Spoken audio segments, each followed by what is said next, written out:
Benjamin, qui est un ami d'enfance, qui utilisait le mot tribu pour parler de Saint-Adrien, donc l'endroit où j'ai grandi, et qui disait qu'il parlait des gens de Saint-Adrien en parlant d'une tribu. Donc, ces gens qui gravitaient autour de l'ancienne commune. Donc, toute cette communauté, il la désignait par le mot tribu, ce que je trouvais très, très touchant comme façon de parler de gens qui s'aiment, qui vivent ensemble.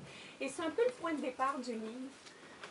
C'est un livre qui raconte, en fait, c'est une histoire en 3 temps. Donc, je raconte d'abord l'histoire d'une jeune fille dont l'univers éclate, la tribu éclate, puis c'est la reconstitution progressive d'une tribu. Le deuxième livre, c'est celui du père qui parle de cet homme qui découvre qu'il est, en gros, autre que ce qu'il s'était imaginé être durant toute sa vie, à la fin de sa vie. Puis le troisième livre, c'est le livre d'une mère qui meurt très, très jeune. Ça commence par un cri. Ça commence toujours par un cri. Il y a toujours un avant et un après. Avant la naissance, après la naissance. Avant la mort de la mère, avant l'Afrique. Avant que la tribu ne soit une espèce en voie de disparition.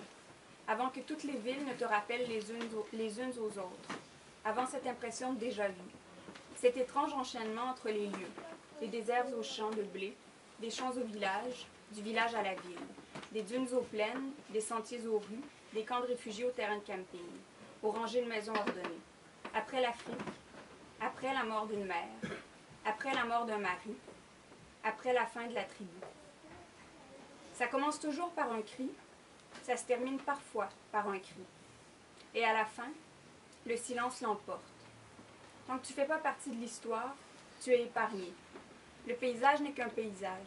Ses pics et ses creux, ses arbres et ses roches, ne te racontent pas d'histoire.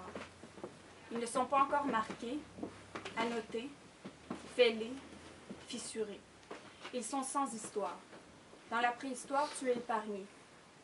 Dans la préhistoire, il y avait la tribu. Ils allaient vivre heureux et avoir beaucoup d'enfants. C'était avant qu'ils ne soient tous devenus un peu fous. Avant que le creux, là-bas, ne soit celui des fondations incendiées de la Maison Blanche. Avant que le vélo rouge ne soit un tas de ferraille.